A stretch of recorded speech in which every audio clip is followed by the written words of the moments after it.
Yo quería preguntarle a la profesora Sánchez Vizcaíno, que no quiere hablar, pero no va a tener más remedio. Sí, nos tiene que contar. Como fue protagonista, cómo eran las clases, cómo era él en las clases. Es un poco... Bueno, pues la verdad es que yo estaba en segundo de veterinaria. El profesor Cuenca lo que daba era genética y luego producciones. Entonces él cedió las horas de genética para que realmente pudiera venir Félix. Y como tú decías antes, Benito, es que era increíble. Él llegó el primer día y allí estábamos los alumnos. El segundo día ya hacía como 3 o 7 veces alumnos y se llenaban todos los días. Era impresionante. Eso no se había visto nunca aquí en veterinaria, nunca.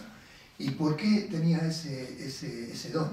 Yo creo que era una mezcla de varias cosas. No solo su voz, que era importante, y estoy de acuerdo contigo, pero es que él hablaba con todo el cuerpo, ¿eh? Él gesticulaba, él realmente te envolvía. Él acababa metiéndote en la película que te estaba contando. Y lo hacía primero por esa atracción que él mismo tiene y de todo, de su gesticulación, intentando que la historia, que la veías que era verdad, que la sentía de corazón. Él no hablaba de memoria, él no hablaba de cosas que ha leído, él te contaba historias que él, experiencias que él había tenido y lo que había aprendido de ahí. Y yo me he dado cuenta que esa es la mejor forma de comunicar. Desde luego, si quieres ser profesor, no intentar reproducir teoría, sino realmente vivencias. Y ese es el arte principal que él tenía. Tenía un arte increíble en meterte en ese tema, ¿no? Decía, hay por ahí varias personas que se atribuyen esta historia, ¿no? De que tú cuéntame algo, seguro que lo olvido, enséñame, igual algo recuerdo, méteme en el tema y desde luego no lo olvidaré jamás. Pues él era de esos que te envolvía en el asunto. Hasta tal extremo que yo creo que soy de los pocos veterinarios que cuando entró aquí tenía claro a lo que me iba a dedicar, que eran las enfermedades infecciosas y a los virus en concreto. Pero con él estuve muy metido en ese tema.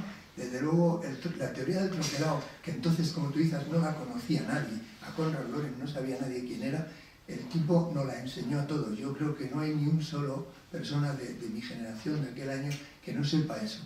Lo aprendimos sin una sola memoria, sin tener que recitar o estudiar nada. Era simplemente con las vivencias, con lo que él creía y con el entusiasmo con el que hablaba. Yo creo que ha sido, sin duda, un profesor excepcional y te puedo decir que los alumnos sentimos muchísimo que él no siguiera en la universidad. Y me consta que muchos profesores también. Es probable que otros profesores... ¿Por qué? Porque toda esta gente ejerce mucho una cosa que la tenemos mucho en algunos países, que es la envidia. Y la envidia es terrible. Él aparecía en su 124 Sport, que era un coche que tenía rojo, ¿sabes?, con 2 puertas, con unas chaquetas que eran... O sea, era totalmente diferente de lo que veías. Las cosas diferentes o las amas o las odias, pero nunca te parecen indiferentes. Y él nunca fue indiferente, desde el primer día hasta el último.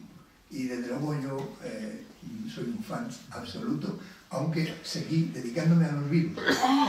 Pero estuve con él en el chalet que tenían, donde estaban haciendo la revista entonces, y con él, tuve conversaciones con él. Te puedo contar hasta una anécdota que tengo, que además fue curiosa, ¿no? Yo hablaba con él cercanamente porque subía a verle, era muy abierto con todo el mundo, absolutamente abierto, por lo menos con los alumnos lo era en todo tiempo. Entonces le olí un perfume que jamás había olido, que se llama Osobas, joder, que a mí me encantó. Y le dije, Félix, ¿esto calonia que llevas qué es? Y dijo, Osobas. Oye, no le estoy haciendo propaganda a Osobas, pero digo que desde entonces es uno de mis favoritos. Y realmente lo llevaba él, y además es que le pegaba llevar Osobas, porque era el agua salvaje, ¿no? Pero era muy cercano con los alumnos, muy cercano. Y lo que más nos gustaba es que lo que veías, que decía, lo sentía, lo conocía, lo vivía y te lo contaba como es. No lo había leído. Y esa es la mejor forma de comunicar algo. Yo, un gran comunicador.